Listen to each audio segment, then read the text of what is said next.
What's up mga kamoto? Welcome to my channel. So for today's vlog, magpapalit tayo ng center stand ng Honda Click natin. So makikita nyo naman siguro kung bakit kailangan na natin magpalit. Yung stock center stand kasi natin puno na ng kalawang. At isa sa pinakadahilan kung bakit natin siya papalitan dahil lagi na siyang nag-i-stack up. 4 times ko nang nililinisan yung stock center stand natin. Pero same scenario, lagi pa rin siyang nag-i-stack up. Reason why kung bakit ganon is metal kasi itong stock center stand natin. Alam niyo naman pagka metal is prone sa kalawang. Lalo na pagka nilulusong natin sa baha yung mga motor natin. Isa yung center stand na yan ang laging nabababat kaya kinakalawang.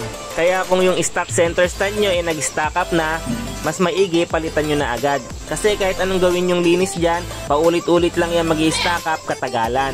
So bali ito yung ipamamalit natin sa stock center stand natin. Papalitan natin siya ng pure stainless. Complete set na yan mga kamoto. Meron siyang spring, yung shafting niya, yung rubber, tsaka yung lock pin. Sobrang ganda at solid ng pagkakagawa dito. Bali lalagay ko na lang yung link sa description kung saan natin to nabili. So syempre para malaman natin kung pure stainless ba yung nabili nating aftermarket na center stand, tatry natin siya ng magnet. Unahin na natin tong stock center stand natin. Yung makikita nyo naman dumidikit siya kasi nga baka lang itong stock center stand natin mga kamoto. Yan o. Try naman natin ngayon sa aftermarket na center stand na pure stainless. So yan o, makikita nyo dito na talagang hindi dumidikit yung magnet. Kahit sa part pa ng center stand natin ilagay yung magnet talagang hindi siya dumidikit. Kasi nga pure stainless to at sigurado hindi to kakalawangin. Siguro magkaroon man to ng konting corrosion matagal na panahon bago pa mangyari. Hindi katulad ng bakal pagka naulan na nabasa kinakain agad ng kalawang. Dito makikita nyo rin na hindi lang yung mismong center stand yung stainless, pati yung ehe niya o yung shafting. At ultimo yung spring niya nakasama sa package stainless na rin mga kamoto. Kaya sobrang sulit nito kung mag-a-avail ka.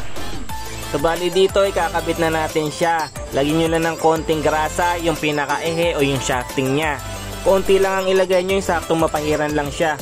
After nyan ipasok nyo sa pinaka-center stand, padulas-dulasin nyo lang. Di naman kailangan maraming grasa dyan, importante lang dyan magkaroon siya ng konting layer ng grasa. Next yung ilagay sa itong rubber na kasama sa package. Bali sasalpak nyo lang yan, gayahin nyo na lang itong ginagawa ko. Madali lang naman isalpak yan, patagusin nyo lang sa likod. Yan o. So bali dito kakabit na talaga natin siya. About naman sa pagtanggal ng stock center stand natin, meron akong tutorial nun. Ipipin ko na lang sa comment section para madali nyo makita. So dito ang gagawin nyo lang, pagtatapatin nyo lang yung mga butas, tapos tsaka nyo ipapasok yung shafting. Kapakapain nyo lang hanggang sa maipasok nyo hanggang dulo. Once na naipasok nyo na yung shafting, i-center stand nyo yung motor nyo. Tapos ilalagay na natin itong spring nya. So bali ganito ang ginawa kong diskarte para mailagay ko yung spring. Kung gusto nyo gayahin, pwede naman. Pero kung may iba pa kayong diskarte, gawin nyo na lang. After nyo malagay yung spring, punta kayo sa kabilang side ng motor. So dito ilalagay nyo lang yung lock pin nya. Itusok nyo lang yan sa butas ng shafting yan. Gayahin nyo lang yung ginagawa ko. After nyo malagay yan, kuha kayo ng long nose tapos ibukan nyo yung lock pin para hindi siya matanggal. So yan, dapat nakaganyan siya. So dito mga kamoto, itetest natin yung center stand kung smooth ba. So yan o, makikita nyo naman, smooth na smooth. Di na rin tayo mamamblema na mag-stack up yung center stand natin kahit may lusong pa natin to sa baha. Kumbaga mga kamoto, paniguradong pang matagalan na to.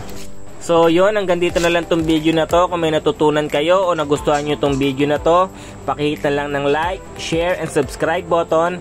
Damay na rin yung notification button para lagi kayong updated sa mga bago kong uploads.